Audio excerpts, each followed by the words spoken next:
Et on termine notre émission avec Fenêtre sur l'emploi pour accueillir Rémi Mazzocchi. Bonjour Rémi, je suis très heureux de vous accueillir, directeur général de l'OPCO Santé. Et on va parler avec vous, alors notamment de la cartographie des métiers de la santé. D'abord, cartographie, ça veut dire que c'est une sorte de photo, une sorte d'arbre où on voit tous les métiers cartographiés. C'est quoi l'objectif de cartographier les métiers de la santé? Alors bonjour, oui, alors l'objectif c'est de répondre à une attente de l'Observatoire de l'OPCO Santé, hein, qui a été créé pour les branches du secteur sanitaire, social, médico-social, privé à but non lucratif, mais également l'hospitalisation privée. Et donc le but de cette cartographie, c'est bien d'identifier l'ensemble et de montrer à voir l'ensemble des emplois disponibles dans le secteur, non seulement le contenu de ces emplois, mais également les passerelles et les évolutions entre ces différents emplois. Alors, il faut être concret parce que quand vous cartographiez, l'OPCO met aussi à disposition des utilisateurs des outils. Ils peuvent consulter, télécharger les fiches métiers. Alors ça, c'est ceux qui, j'ai envie de dire, seraient en reconversion, voudraient savoir à quoi ressemblent ces métiers.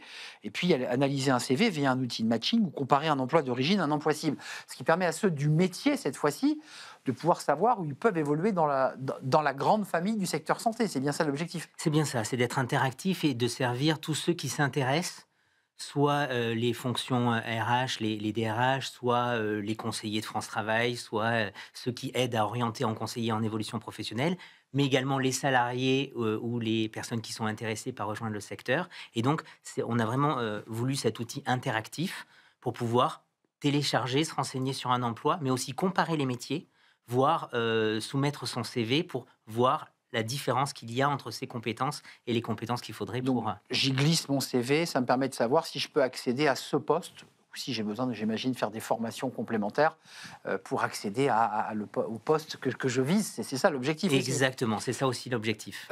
Vous incarnez, à travers votre poste de directeur général de l'OPCO Santé, quand même un secteur qui, sans vilain jeu de mots, qui est malade et qui peine et qui a des difficultés de recrutement. Vous le confirmez qu'aujourd'hui, c'est un des secteurs pénuriques en main-d'œuvre. Alors oui, c'est pas une nouveauté, mais à la fois ce secteur peine et il est absolument essentiel Ouais. pour aujourd'hui et encore plus pour demain.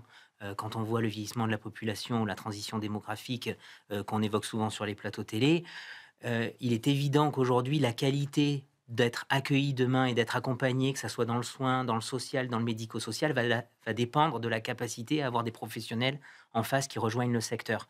Or, il y a des dizaines de milliers d'emplois non pourvus encore aujourd'hui et le besoin va continuer à augmenter. Donc, il est très important de travailler à faire venir vers notre secteur et à permettre les évolutions en son sein. On entend maintenir les emplois, parce que c'est aussi un objectif de votre cartographie, c'est maintenir les salariés dans leur emploi et puis faire venir de nouveaux profils.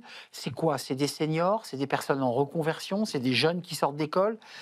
C'est quel profil? Ou c'est les trois en même temps, peut-être? C'est tout, c'est les 3 en même temps. Il y a pas de Ça s'adresse pas à une typologie de public, qu'un autre. Ça a pas une vocation de promotion, c'est une vocation de lisibilité, de montrer à voir les spécificités du secteur en termes d'emploi, sur des métiers du soin, mais aussi des fonctions support, parce que dans les Exact. établissements et c'est juste montrer les voies possibles, les compétences nécessaires, le besoin en formation, la capacité à financer après ces formations quand on est aussi, salarié. Donc pour ouvrir des perspectives, pour aider à mûrir finalement des projets professionnels au sein de nos secteurs. Ça a dû être un boulot titanesque quand même, parce que quand on analyse vos métiers, et il y a aussi les métiers support, il y a aussi de la communication, du marketing, de l'informatique.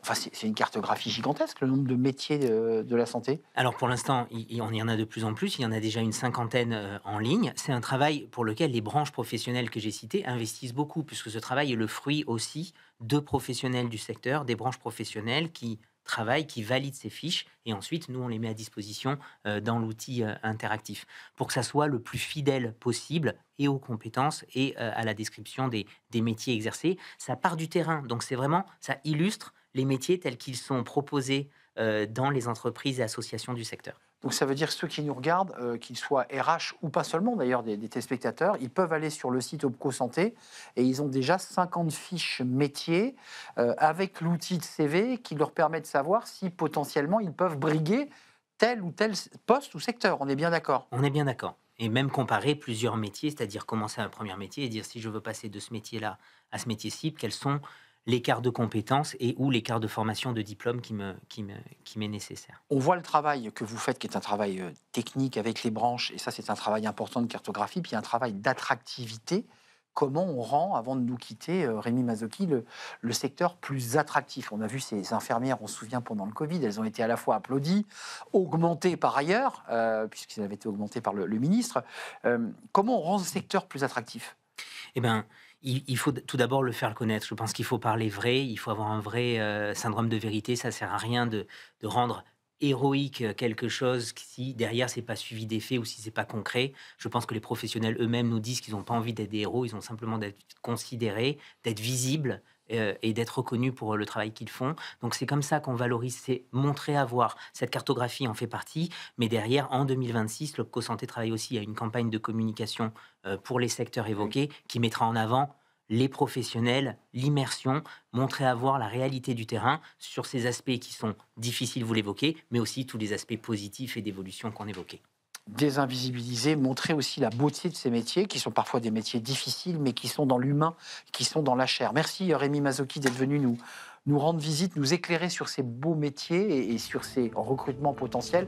Allez sur le site de l'Opco Santé, cartographie, 50 métiers, il y en aura encore plus au fil des mois, parce qu'évidemment la cartographie se nourrit de nouveaux métiers, puis posez votre CV. Merci à vous, merci de nous avoir rendu visite, merci à vous, merci à toute l'équipe, merci à Paul au son, merci à Charles à la réalisation, et merci évidemment à Nicolas Juchat qui m'accompagne depuis des années dans cette émission passionnante. Merci à vous, merci pour votre fidélité, je vous dis à très bientôt, bye bye.